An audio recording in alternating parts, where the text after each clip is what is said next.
Perkara yang berikutnya yang saya janjikan semalam ialah untuk menceritakan, kerana banyak sangat keluh kesah ni, lemas lah, rasa bosan lah, dan rasa tak tahu nak buat apa, pelbagai alasan untuk cari jalan keluar. Saya bagi tahu ini perlu disiplin hidup. Pengalaman saya keseluruhannya hampir 11 tahun di penjara. Di kem tahanan Kemunting itu tak apalah, ada Profesor Syed Hussein Ali, ada beberapa tahanan yang lain, ya. Boleh juga kita ngobrol walaupun dikurung 7 pagi sampai 7 malam. Boleh keluar di sekitar compound. Tetapi di pengalaman Sungai Buloh lain, itu di kurungan seorang diri. Jadi sepanjang 6 tahun itu, lebih ya 8 tahun itu kurungan seorang diri dari pagi sampai malam. Maka kita kena ada kekuatan. Pertama, kita yakin bahawa politik ini juga terpaksa diharungi. Kita yakin nak bawa perubahan bukan mudah. Orang yang gelojoh dan curi harta rakyat dan jaga anak pinak menjadi billionaire semua, itu tidak akan izinkan kita naik memerintah dengan senang. Kerana mereka tentunya akan rasa tercabar. Orang yang zalim takut terbongkar kisah mereka. Dan beberapa cukong-cukong atau perompak keliling mereka itu akan belanja wang untuk menidakkan perubahan berlaku. Jadi saya sedar hal yang sedemikian. Tetapi bagaimana untuk selamat? Saya Alhamdulillah, Azizah dan anak-anak itu banyak membantu. Tetapi disiplin keseorangan itu, fikirkan setengah hari itu tak ada langsung hubungan selain ada makan, Assalamualaikum oleh pengawal dan habis.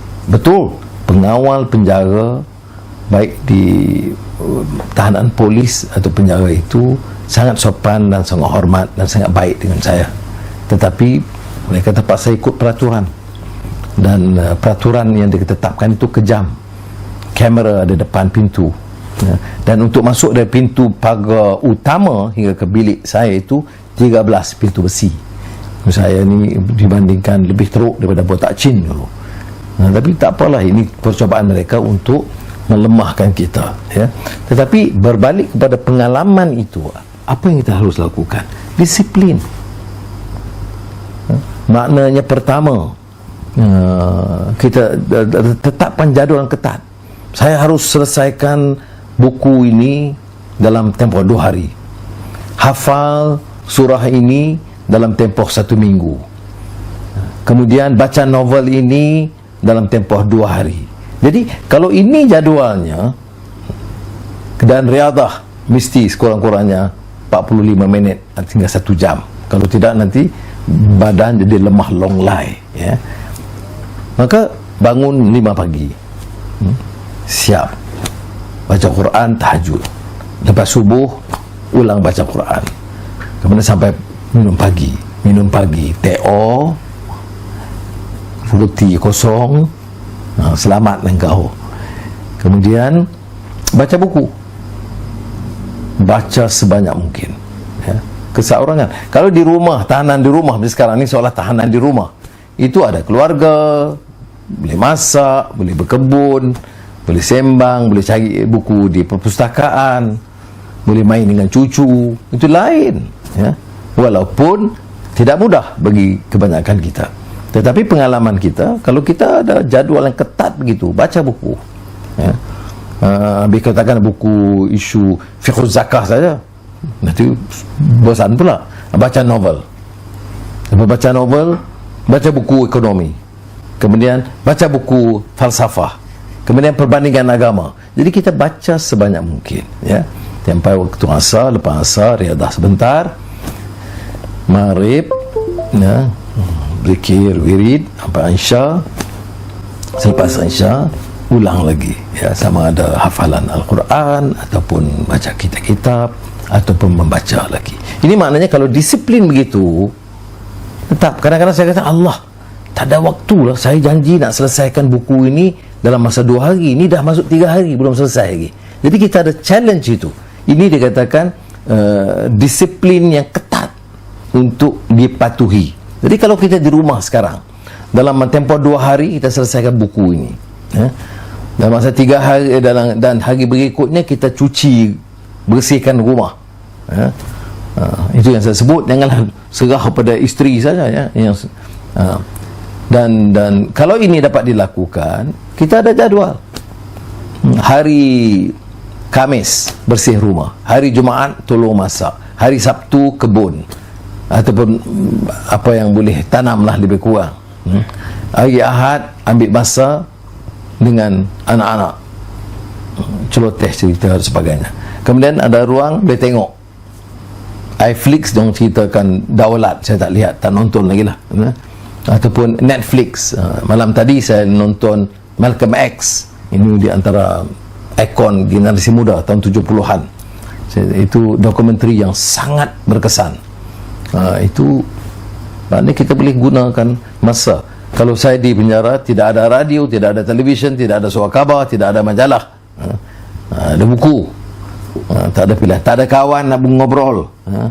Mungkin pada peringkat awal sebulan sekali Pak Azizah, itu pun ikut cermin.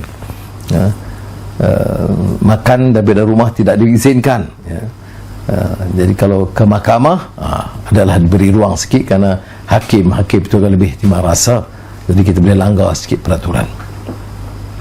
Jadi mudah-mudahan alasan untuk mengatakan kita tak boleh tinggal di rumah ini bosan, ini pelik juga bunyinya, bosan dengan isteri dengan anak-anak ni. Jadi susah kita terima alasan itu, ya. Jadi mudah-mudahan kita manfaatkan waktu dengan sebaiknya untuk manfaatkan, ya, waktu. Tak banyak ketika ini ujian ini luar biasa, saudara.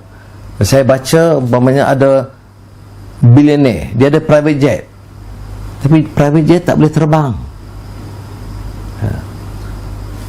Bayangkan, ya, orang yang punya bilion, pas dengan kejatuhan pasaran dari harga 1 bilion mungkin tinggal 100 juta sekelip mata. Maka sebab itu kita kena yakin, ya, kena tawakal kepada Allah, dan kena manfaatkan apa yang ada. Kita bernasib baik apa? Pertamanya sihat, keduanya waras, ya, ketiganya dapat menyelamatkan diri daripada bencana ini, keempat masih ada keluarga, masih ada tempat tinggal, masih ada makan. Jadi yang mana ada, berikanlah secara ikhlas kepada sahabat, keluarga dan jiran yang kurang bernasib baik, ya. Bismillahirrahmanirrahim. Qul lan yusibana illa ma kataballahu lana huwa maulana wa 'ala Allahi falyatawakkalul mu'minun. Sadaqallahul azim. Katakanlah ya Muhammad, tidak sekali-kali akan menimpa kami sesuatu pun melainkan apa yang telah ditetapkan oleh Allah Subhanahu Wa Taala bagi kita. Dialah yang menyelamatkan kita. Maka kepada Allah jua orang beriman bertawakal. Jadi kita mesti yakin begitu. Jangan masalahnya besar, bencana dan malapetaka ini luar biasa, tidak terjangkau. Negara yang paling canggih, Amerika, mengalami masalah paling besar. Itali yang dianggap negara industri menyaksikan kematian paling banyak, dan segala anjuran sebelum ini meleset belaka. Tetapi bagi kita yang yakin, yang percaya, ya, tahu ketentuan Allah SWT, dan apa yang ditentukan itu kita boleh mampu sekadar ikhtiar kita menyelesaikan sebanyak mungkin. Selainnya fal yatawakkal ala Allah, kita bertawakal kepada Allah SWT. Semoga Allah selamatkan kita dan memberikan kita al-afiyah. Wassalamualaikum warahmatullahi wabarakatuh.